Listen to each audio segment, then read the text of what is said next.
Modern Tamil Nadu பார்வையாளருக்கு வணக்கம். இன்றைக்கு தமிழ்நாட்டுடைய முற்போக்கு அரசியலுடைய ஒரு மிகப்பெரிய சகாப்தம் நிறைவடைந்திருக்கிறது. இந்திய கம்யூனிஸ்ட் கட்சியுடைய முதுபெரும் தலைவர், தமிழ்நாட்டு அரசியலிலே நேர்மைக்கும் போராட்ட குணத்திற்கும் போர் குணத்திற்கும் ஒரு அடையாளமாக விளங்கிய தோழர் நல்லகண்ணு மறைந்திருக்கிறார். கிட்டத்தட்ட ஒரு 80 ஆண்டுகளுக்கு மேற்பட்ட ஒரு பொது வாழ்க்கையை உடையவர். 102 வயதிலே அவர் நிறைவடைந்திருக்கிறார். ஒரு மிகப்பெரிய நீண்ட நெடும் வாழ்க்கை. அதில் தன்னுடைய வாழ்க்கையுடைய பெரும்பகுதியை பொது வாழ்க்கைக்காக, மக்களுடைய உரிமைகளுக்காக தொடர்ச்சியாக அவர் செலவழித்தவர். சிறு வயதிலேயே அவர் இந்திய விடுதலை போராட்டத்தில் பங்கெடுத்தவர். அப்படி இந்திய விடுதலை போராட்டத்தில் பங்கெடுக்கிறப்ப காவல் நிலையத்தில் ஏராளமான சித்திரவதைகளை அவர் அனுபவித்தார். போலீஸ் அவருடைய மீசை முடிகளை எல்லாம் நெருப்பில் சுட்டு பொசுக்கியது அப்படிங்கிறதெல்லாம் படிக்கும்போது உண்மையிலேயே உடல் சிலிருக்கும்.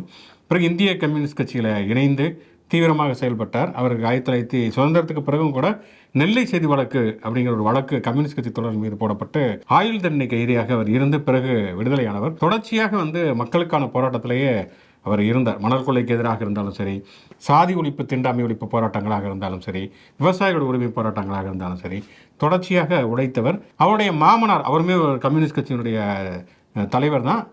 கட்சி தான் அவருக்கு திருமணமே செய்து வைத்தது. தென் மாவட்டங்களில் சாதி கலவரம் நடந்த பொழுது அந்த சாதிய மோதல்களில் அவருடைய மாமனார் கொல்லப்பட்டார். என்றாலும் கூட அவர் அந்த பணிகளுக்கு செல்லாமல் தென் மாவட்டங்களில் சமூக நல்லிணக்க பணிகளுக்கு போய் அதுக்கப்புறமா அந்த சாதிய மோதல்களை நிறுத்துவதற்கான பல்வேறு விதமான செயல்பாடுகளில் அவர் தன்னை அர்ப்பணித்துக் கொண்டவர். அவருக்கு 80 வயதாகிற பொழுது இந்திய கம்யூனிஸ்ட் கட்சி அவருடைய பொது வாழ்க்கையை பாராட்டி 1 கோடி ரூபாய் பரிசு நிதியுதவி கொடுத்தார்கள் கட்சியிலிருந்து. அதை மீண்டும் கட்சிக்கே திருப்பி அளித்தார். 2 ஆண்டுகளுக்கு முன்பு தகைசால் தமிழர் விருது அப்படிங்கிறத தமிழ்நாடு அரசு அறிவிக்கிற பொழுது முதல் விருதை மூத்த கம்யூனிஸ்ட் கட்சியினுடைய தோழர் சங்கரையாவுக்கு தமிழ்நாடு முதலமைச்சர் திரு ஸ்டாலின் அவர்கள் வழங்கினார். 2ஆம் ஆண்டு தோழர் நல்லகனுக்கு வழங்கினார். 10 லட்ச ரூபாய் அந்த இதோட தகைசால் தமிழர் இதோட 10 லட்ச ரூபாய் பரிசு தொகையை கொடுக்கிற பொழுது அவர் தன்னிட்ட இருந்து ஒரு 5000 ரூபாயை சேர்த்து திருப்பி முதலமைச்சர் நிவாரண நிதிக்கே கொடுத்தார். அப்படிங்கிறது மிக முக்கியமான ஒரு விஷயம். எங்கே பார்த்தாலும் ரொம்ப எளிமையாக இருப்பார், அறிந்து பேசாதவர், கோபம்னா என்னன்னே தெரியாதவருக்கான ஒரு மிக மிக முக்கியமான மனிதர். எல்லோராலும் மதிக்கப்படக்கூடியவராக இருந்தார். அவர் பொது உடைமை இயக்கத்தைச் சேர்ந்திருந்தாலும் கூட திராவிட இயக்கத்தின் மீது மிகப்பெரிய பற்று கொண்டவராக இருந்தார். தந்தை பெரியாரிலிருந்து ஆரம்பித்து மிகப்பெரிய பற்று கொண்டவராக இருந்தார். கலைஞரோட மிகப்பெரிய தோழமை இருந்தது. கலைஞரில் எனக்கு ஒரு கண் இல்லை, விபத்தில் போயிடுச்சு, எனக்கு ஒரு கண்ணாக இந்த நல்லகண்ணு தான் இருக்கிறார் அப்படின்னு சொல்லிட்டு அவரை பாராட்டி அம்பேத்கர் விருது வழங்கினார். அப்படிங்கிறதுலாம் மிக முக்கியமான ஒரு விஷயம். அப்படி அரசியலில் ஒரு அரசியல் தலைவர் இப்படி தான் இருக்க வேண்டும் என்பதற்காக ஒரு எடுத்துக்காட்டாக இன்றைய தலைமுறைக்கும் விளங்கக்கூடிய தோழர் நல்லகண்ணு மறைந்திருக்கிறார். அவருக்கு நம்முடைய செவ்வணக்கங்களை செலுத்திக் கொள்வோம். இந்திய கம்யூனிஸ்ட் கட்சியை சேர்ந்த தோழர்களுக்கும் தோழர் நல்லகண்ணு மீது மரியாதையோட அனைவருக்கும் நம்முடைய அஞ்சலிகளையும் ஆழ்ந்த இரங்கல்களையும் தெரிவித்துக் கொள்வோம். சோக்குழப்பவும் இது முச்சந்தி ஷோ. நான் உங்கள் சுகுணாதிவாகர். நான் அலெக்ஸ் பாண்டியன்.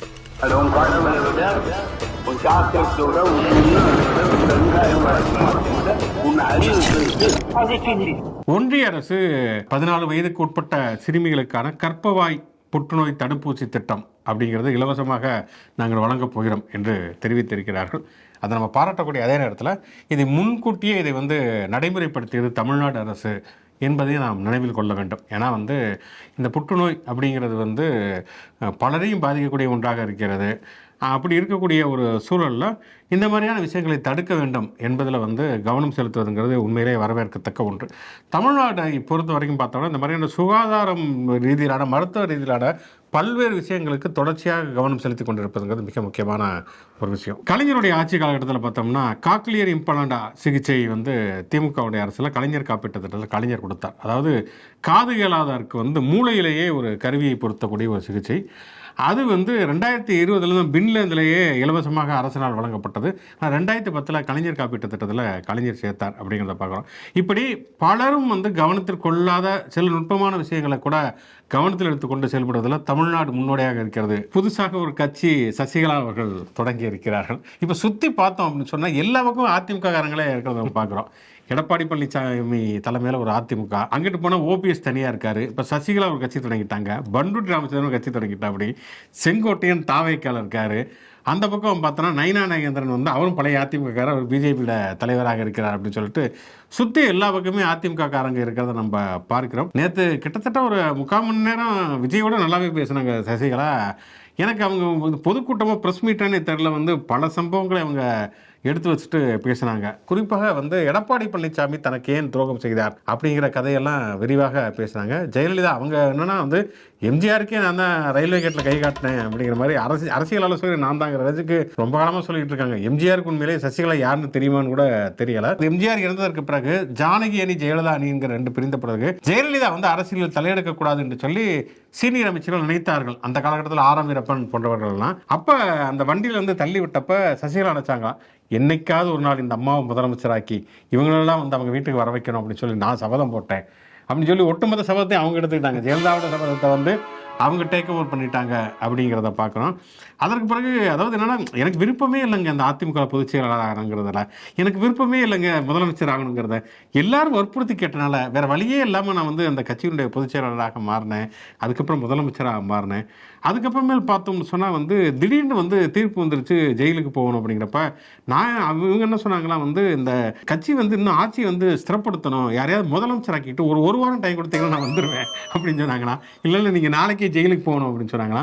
உடனடியாக நான் வந்து ஒரு எடப்பாடி பழனிசாமி பேரையே சொல்லாமல் ஒருத்தரை நான் முதலமைச்சர் ஆக்கினேன் அப்படின்னு சொல்லிட்டு அங்கே போனது பிறகு சில மந்திரிகள் செங்கோட்டையன் போன்றவங்களாம் வந்து கேட்டாங்களா வந்து, அம்மா நீங்கள் வந்து சின்னம்மா நீங்கள் வந்து பெங்களூர் ஜெயிலில் இருக்கீங்களா இல்லை தமிழ்நாடு ஜெயிலுக்கு ட்ரான்ஸ்ஃபர் ஆகிறீங்களான்னு சொல்லிட்டு ஏதோ விஏஓ போஸ்டிங் மாதிரி கேட்டிருக்காங்க.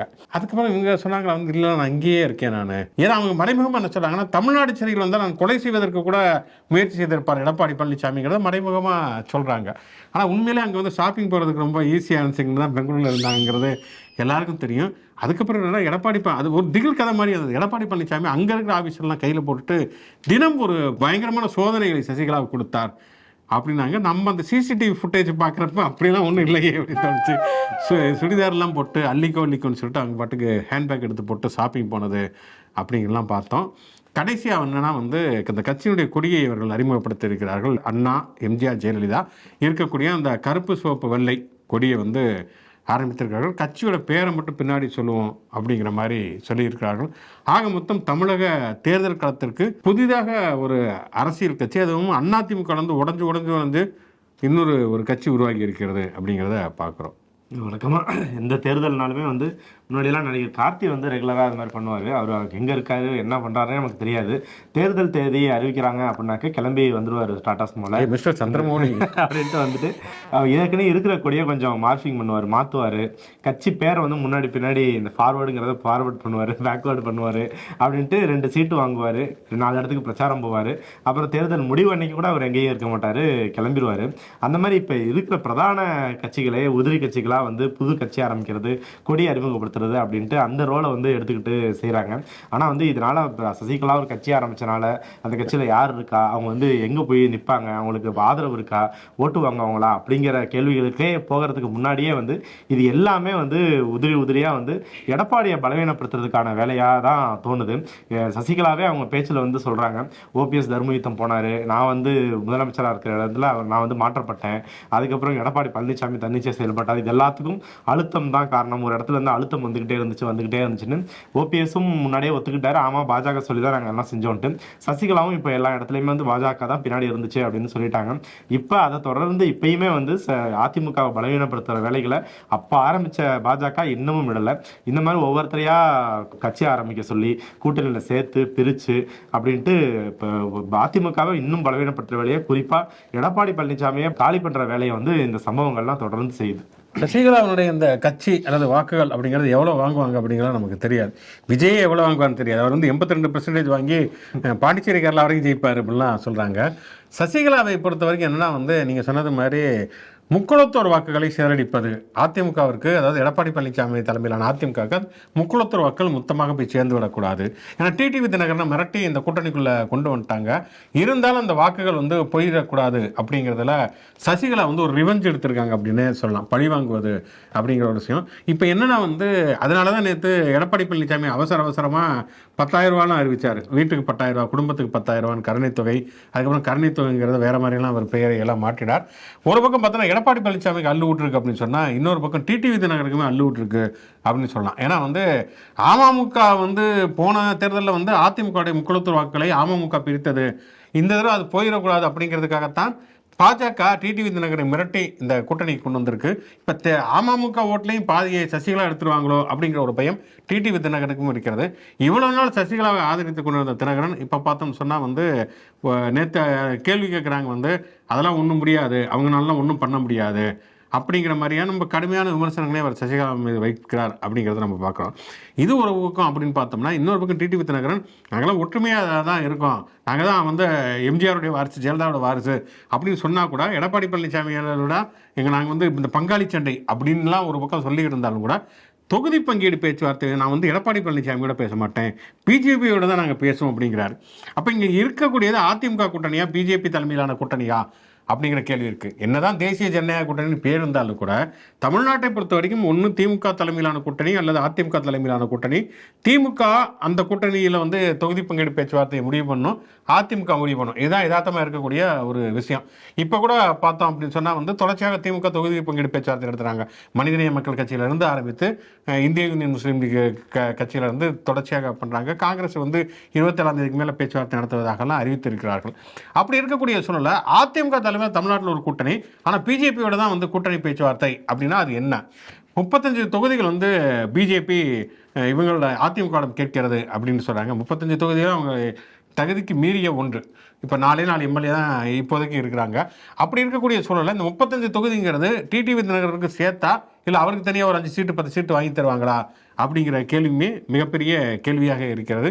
ஆக மொத்தம் பார்த்தோம் சொன்னால் வந்து அதிமுக என்பது பிஜேபிக்கு முழுமையாக அடிமையாகிவிட்டது அப்படிங்கிறது இனிமேல் மறைமுகமாகவோ பேசுவதற்கான எந்த வாய்ப்புமே இல்லாமல் வெளிப்படையாக அது தெரிகிறது அப்படிங்கிறது டிடிவி தினகரனுடைய இந்த பிடிவாதம் அப்படிங்கிறது காட்டுகிறது. இது சம்மந்தமாக நேற்று எடப்பாடி பழனிசாமிகிட்டையுமே ப்ரெஸ் மீட்டில் வந்து கேள்விகள்லாம் எழுப்பப்பட்டு அவருமே வந்து பதில்கள் சொல்லியிருந்தார். ஆனால் வந்து இந்த வரியை உயர்த்தி 10,000 ரூபா வழங்குவோம்னு அவர் முன்னுக்கு பின் முரணாக சொன்னது ஹிட் ஆனதுனால இது எல்லாத்தையுமே இது வந்து அமைங்கிருச்சு. இவர்கிட்டையும் டிடிவி தினகரன் வந்து அங்கே போய் சீட்டெல்லாம் பகிர்ந்து தொகுதி பங்கீடு பண்ணுவோன்னு சொல்கிறாரு அப்படின்னு கேட்டதுக்கு அவரும் வந்து வெளிப்படையாகவே ஒத்துக்கிறாரு. ஆனால் டிடிவி தினகரன் ஆல்ரெடி என்டிஏ கூட்டணியில் இருந்தார், என்டிஏ கூட்டணி ஆல்ரெடி இருந்துச்சு, நாங்கள் அதிமுக இப்போ போய் என்டிஏ கூட்டணியில் சேர்ந்துருக்கோம் அப்படின்ட்டு வந்து பவர் ஷேரிங் வந்து இப்போ அதனால் அவங்க அங்கே வந்து பாஜக வந்து தொகுதி பங்கீடு நடத்துறாங்க, அவங்களுக்கு வேண்டிய சீட்டை அங்கே கேட்டு வாங்கிப்பாங்க அப்படின்ட்டும் எடப்பாடி சொல்றாரு. அப்ப ஆட்சின்னு வரதுக்கு முன்னாடியே ஒரு கூட்டணியிலேயே வந்து பவர் ஷேரிங் இருக்கு, அது பவர் வந்து பாஜக தான் இருக்குன்னு சொல்லி எடப்பாடி பழனிசாமியே ஒத்துக்கிறாரு. அவர்கிட்ட வந்து திமுக வந்து தினமும் ஒரு கட்சியை கூப்பிட்டு என்ன தொகுதிகள்னு பேச்சுவார்த்தை நடக்குது, நீங்க இன்னும் எதுவுமே ஆரம்பிக்கலையே என்டிஏ கூட்டணியில் அப்படின்னதுக்கு அதுக்கு பதில் சொல்றாரு, அங்க வந்து நிறைய கட்சிகள் கூட்டணியில் இருக்காங்க, அதனால வந்து அவங்க சீக்கிரமா ஆரம்பிச்சிருக்காங்க அப்படிங்கிறாரு. அவங்க வந்து நிறைய கட்சிகள் இருக்காங்க அதனால சீக்கிரமா ஆரம்பிச்சிருக்காங்கிறதே வந்து எதிர்கூட்டணியில நிறைய கட்சிகள் இருக்கு, அவங்க பலம் வாய்ந்த கூட்டணியா இருக்காங்கிறத ஒத்துக்கிற மாதிரி.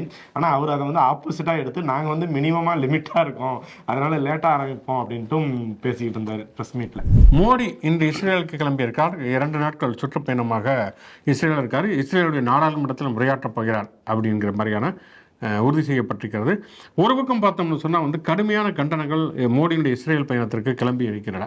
ஏன்னா இஸ்ரேலுங்கிறது முழுக்க முழுக்க வந்து பாலஸ்தீனத்தின் மீது குண்டுகளை போடுவது, பாலஸ்தீனியருடைய உரிமைகளை பறிப்பது அப்படின்னு இருக்கக்கூடிய ஒரு சூழலில் இந்திய அரசு என்பது எப்போதுமே வந்து பாலஸ்தீனியர்களுக்கு ஆதரவாக தான் இருந்தது அப்படிங்கிறதான் யதார்த்தமான ஒரு விஷயம். பாலஸ்தீனியர்கள் உரிமைகளுக்காக போராடி கொண்டிருக்கிறார்கள், அவர்களுக்கு ஆதரவாக இருந்தோம் அப்படிங்கிறதான் கடந்த கால இந்திய அரசனுடைய ஒரு நிலைப்பாடாக இருந்தது. ஆனால் இன்னைக்கு பார்த்தோன்னா முழுக்க அமெரிக்காவுடைய ஆதரவு நிலைப்பாடு எடுத்திருக்கக்கூடிய மோடி இன்னைக்கு வந்து இஸ்ரேலுடைய சுற்றுப்பயணத்துக்கு போகிறாரு அப்படிங்கிறத பார்க்குறோம். ஒரு பக்கம் பார்த்தோம்னா எப்ஸ்டீனுடைய ஃபைல்கள் வெளியாகி இருந்தது. எப்ஸ்டீன் ஒரு யூதர், அவர் வந்து இஸ்ரேல் ஆதரவு நடவடிக்கைகளை மேற்கொண்டிருந்தார். அவர் ஏற்கனவே வந்து மோடியே வந்து இஸ்ரேலுக்கு போனாருங்கிற ஒரு விஷயத்தையுமே தன்னோட ஃபைலில் எழுதியிருந்தார். அது முழுக்க அம்பலமாகி அதுக்கு பதிலே சொல்லாமல் இப்போ மறுபடியும் இஸ்ரேலுக்கு அவர் போகிறார் அப்படிங்கிறத பார்க்குறோம். இன்னொரு பக்கம் டொனால்டு ட்ரம்ப் வந்து அவருமே கிட்டத்தட்ட ஒரு மோடி மாதிரி விஜய் மாதிரியான சீமான் மாதிரியான ஒரு ஆள் தான் அப்படிங்கிறத மறுபடியும் நிரூபிச்சுக்கிட்டே இருக்காரு. சுப்ரீம் கோர்ட்டே சொல்லுது வந்து நீங்கள் வந்து வரி விதிச்சது தப்பு, இப்படியெல்லாம் வரி விதிப்பதற்கு உங்களுக்கு அதிகாரம் இல்லைன்னா சுப்ரீம் கோர்ட்டு தீர்ப்பை ஒரு ஓரமாக போட்டுட்டு இவர் தனியாக திருப்பி வரிகளை விதித்து கொண்டிருக்கார் அப்படிங்கிறத பார்க்கிறோம். ஆக மொத்தம் பார்த்தோம்னா வந்து அமெரிக்கா என்ன சொல்கிறதோ அதற்கேற்றபடி ஆடுவதற்காகத்தான் மோடி இருக்கிறார். அமெரிக்காவுடைய அடிமையாக மோடி அமித்ஷாவுடைய அடிமையாக எடப்பாடி பழனிசாமி இருக்கிறார் அப்படிங்கிறது தான் இந்த விஷயங்கள் தெரிவிக்கின்றன. ஒரு பக்கம் இஸ்ரேலுக்கு அங்கே போகிறார், இந்த பக்கம் பார்த்தோம்னா இங்கே மதுரைக்கு வருகிறார் வந்து வரக்கூடிய மோடி திருப்பரங்குன்றத்துக்கு போகிறார் அப்படிங்கிறதையே நம்ம பார்க்கிறோம். நம்ம நேற்றே பேசியிருந்தோம், இதுவரைக்கும் மோடி பலமுறை வந்து தமிழ்நாட்டுக்கு வந்திருக்கார், ஒரே ஒரு முறையாவது திருப்பரங்குன்றம் போயிருக்கிறாரா அல்லது அமித்ஷா போயிருக்கிறாரா அப்படின்னு பார்த்தா எப்போதுமே இல்லை. ஏன்னா உங்களுக்கு முருகன் அப்படிங்கிறதுக்கும் வடநாட்டை சேர்ந்தவர்களுக்கும் எந்த விதமான சம்பந்தமே கிடையாது. அங்கே ஒரு கார்த்திகையான ஒரு கடவுள் இருந்தாலுமே அதெல்லாம் பின்னாடி கந்த புராணத்தில் கலக்கப்பட்டாலுமே கூட முருகன் அப்படிங்கிறது வந்து ஒரு தமிழ்நில கடவுளாகத்தான் பார்க்கப்பட்டிருக்கக்கூடிய ஒரு விஷயத்தை நம்ம பார்க்குறோம். இப்போ பார்த்தா திடீர்னு திருப்பரங்குன்றம் போகிறாரு. இந்த திருப்பரங்குன்றம் பிரச்சனைக்காக தீக்குளித்து உயிரிழந்தார் பூர்ணச்சந்திரன்கிற ஒருத்தர், அவரெல்லாம் வந்து அவருடைய குடும்பத்தை சந்திக்க போகிற மாதிரியான தகவல்கள்லாம் வருகின்றன. அதாவது திருப்பரங்குன்றத்தை இங்கே ஒரு அயோத்தி மாதிரி, காசி மாதிரி, மதுரா மாதிரி ஆக்குவது என்கிற ஒரு செயல் திட்டத்தை தான் கையில் எடுத்துருக்குறாங்க. இது வந்து இப்பெல்லாம் ஆக்க போகிறாங்கன்னு சொன்னப்போ ஒருத்தர் கேட்டார் வந்து, ஏன் அயோத்தி மாதிரி ஆக்கினா என்ன, அயோத்தினா தப்பான விஷயம் அப்படின்னு சொன்னார். அவர் தான் இப்போ வந்து மருத்துவமனையில் இருக்கிறார் அப்படிங்கிறத நம்ம பார்க்கிறோம். அப்படி இருக்கக்கூடிய சொல்ல தான் நம்ம வந்து விஜயனுடைய பேச்சையுமே நம்ம கம்பேர் பண்ணி பேசியிருந்தோம். இப்படி திருப்பரங்குன்றம் அப்படிங்கிற ஒரு இஷ்யூ எடுத்துக்கொண்டு அதில் ஒரு மதக்கலவரத்தை தூண்டி அரசியல் ஆதாயம் தேடக்கூடிய முயற்சியில் வந்து பிஜேபி இருக்கிறது. கையில் எது கிடைச்சாலும், இப்போ ஏற்கனவே பார்த்தா மைக்கேல்பட்டியில் வந்து மதமாற்றம் பண்ண போகிறாங்கன்னு ஒரு வதந்தி அண்ணாமலை கிளப்பி சிபிஐ இதை மறுத்ததை, இப்படி கைக்கு எது கிடைத்தாலும் அதை எடுத்து ஆதாயம் தேடக்கூடிய சூழலில் விஜய் என்ன பேசுகிறான்னா, சில தலைவர்கள் கொஞ்சம் வாய மூடி இருந்தால் போதும் அப்படின்னு சொல்லிட்டு இவருடைய மதவாதத்தை ஒரு நார்மலைஸ் பண்ணிட்டு இருந்தார் அப்படிங்கிறத நம்ம பார்த்தோம். மறைமுகமாக பாஜகவுக்கு ஆதரவான நிலைப்பாட்டை விஜய் எடுத்ததை இப்போ வெளிப்படையாகவே மோடி எடுக்கிறார். ஆனால் கடந்த காலங்களில் அவங்க வேல் தூக்கிட்டு வந்தப்பையாக இருக்கட்டும் அல்லது ராமரை தூக்கிட்டு வந்தப்பையாக இருக்கட்டும், அப்பெல்லாம் தமிழ்நாடு வந்து எப்படி அவங்க வந்து ஓட விரட்டி எடுத்ததோ, அவர்களுடைய மதவாத சதிக்கு பலியாகாமல் தப்பித்ததோ, அதே மாதிரி தான் இந்த முறை இந்த திருப்பரங்குன்றத்துடைய சதிக்கு தமிழ்நாடு கண்டிப்பாக பலியாகாது. அதுதான் தமிழ்நாடு. ராமதாஸ் நான் வந்து சென்னை சிட்டி கோர்ட்டில் வந்து இதில் உரிமையர் வழக்கு சிவில் நீதிமன்றத்தில் இது அன்புமணி கட்சி கொடி சின்னம் இதெல்லாம் வந்து பயன்படுத்தக்கூடாதுன்னு ஒரு வழக்கு போட்டிருக்காரு. அதாவது இது முதலே போட்டிருக்கணும். டெல்லி ஹைகோர்ட்டில் போய் கேஸ் போட்டப்ப டெல்லி ஹைகோர்ட் என்ன சொல்லுச்சுன்னா, இந்த மாதிரி கட்சி தொடர்பான வழக்குகள் அப்படிங்கலாம் சிவில் கோர்ட்டுக்கு தாங்க போகணும். சிவில் கோர்ட்டுங்கிறது இப்போ இந்த அண்ணன் தம்பி பிரச்சனை, வீடு பிரச்சனை, வாக்கிய வரப்பு தகராறு மாதிரியான ஒரு பிரச்சனை தான் கட்சி பிரச்சனை. அதுக்கு எங்கே வந்தீங்க? அதைத்தான் இன்னொன்று என்னென்னா, எலெக்ஷனே நடத்தக்கூடாதெல்லாம் கேஸ் போட்டிருந்தா அப்படி இப்போ வந்து போட்டிருக்காரு. இப்போ அன்புமணிக்கும் தேர்தல் ஆணையத்திற்குமான நோட்டீஸையுமே சென்னை சிவில் கோர்ட்டை அனுப்பியிருக்கிறவங்க பார்க்குறோம். நாளைக்கு வந்து அவங்க நிர்வாகிகள் கூட்டத்தை வேறு வச்சிருக்காரு. ஏன்னா நாளைக்கு வியாழக்கிழமை அப்படிங்கிறதுனால அஜித்துக்கு அப்புறம் வியாழக்கிழமை மேலே மிகுந்த பற்று கொண்டு வராங்க ராமதாஸ் இருக்கார். நாளைக்கு வச்சிருக்காரு. அப்போ நீண்ட பேட்டியை எதிர்பார்க்கலாம் அப்படின்னு சொல்லலாம். கூட்டணி குறித்தும் பேசியிருக்காரு. நம்ம வாகனம் பக்கத்தில் வந்துருச்சு, ரேபிடோ புக் பண்ணியிருப்போம் அப்படி போல இருக்கு. நம்ம போக வேண்டிய தூரம் வந்து நீண்ட தூரம், அதனால கிடைக்கிற பஸ்ஸில் ஏற முடியாது, நமக்குன்னு வேற பஸ்ஸில் தான் நம்ம ஏறணும் வாகனத்தில். அந்த வாகனம் வந்து பக்கத்தில் வந்துருச்சு அப்படின்றாரு. நீ ஞானேஷ்குமார் தான் வந்திருக்காரு டெல்லியிலேருந்து, அது வந்து சிம்பாலிக்காக சொல்கிறாருன்னு தெரில. ஞானேஷ்குமார் வந்து தேர்தல் பணிகளுக்காக வந்து தமிழ்நாடு புதுச்சேரிக்கு ஆய்வுக்கு வந்திருக்காரு. ஸோ அவர் ஏதாச்சும் ஏற்பாடு பண்ணுவார்னு வெயிட் பண்ணுறாரு போல இருக்கு. எனக்கு வாகனம் டயர் தான் ஞாபகத்துக்கு வருது. அந்த டயரை பற்றி என்னென்ன அன்புமணி பேசுகிறாரு, இன்றைக்கி யாரோட அவர் இருக்கார் அப்படிங்கிறதையும் நம்ம பார்க்குறோம். ஓகே, கடைசியாக ஒரு விளையாட்டு செய்தி என்னென்னா வந்து சரத்குமார் அவர் என்ன சொல்லியிருக்காருன்னா, நான் இந்த தேர்தலில் போட்டியிடப் போவதில்லை அப்படின்னு இருக்கிறாரு. அவர் போட்டியிட்டான்னா யாரும் கேட்க போகிறதில்ல. ஆனால் என்னை நம்பி வந்து தொடர்ச்சியாக பயணித்தவர்களுக்கு கண்டிப்பாக நீங்கள் வந்து சீட்டு தரணும் அப்படின்னு சொல்லியிருக்காரு. ஏன்னா நைட்டு 2 மணிக்கு தன்னுடைய கட்சியை கழித்து பாஜகவில் இணைந்தவர் அப்படிங்கிற உரிமையில் அவர் கேட்கார். ஏற்கனவே 35 சீட்டு பிஜேபி கேட்டிருக்கு. இதில் சரத்குமாருக்கு எத்தனை சீட்டு தருவாங்க, டிடிவி தினகரனுக்கு எத்தனை சீட்டு தருவாங்க அப்படிங்கிறது நமக்கு தெரியலை. ஆக மொத்தம் போக போக அரசியல் ரீதியாக பல்வேறு விதமான நகைச்சுவை செய்திகள் தொடர்ச்சியாக வந்து கொண்டே இருக்கும். எனவே தொடர்ந்து இது போன்ற பல்வேறு விதமான செய்திகளை விரிவாக விவாதிப்பதற்கும் உரையாடுவதற்கும் மாடர்ன் தமிழ்நாடு யூடியூப் சேனலோட தொடர்பு கொள்ளுங்கள். முச்சின் ஷோ லைக் பண்ணுங்கள், கமெண்ட் பண்ணுங்கள். மாடர்ன் தமிழ்நாடு சேனலுக்கு சப்ஸ்கிரைப் பண்ணுங்கள். யூடியூப் மாதிரியே மற்ற சமூக இணையதளங்களையும் நமக்கான பேஜஸ் இருக்குது, அங்கேயும் லைக் பண்ணி ஷேர் பண்ணி உங்களோட ஆதரவை தொடர்ந்து கொடுங்க. மீண்டும் ஒரு சந்திப்போம். நன்றி.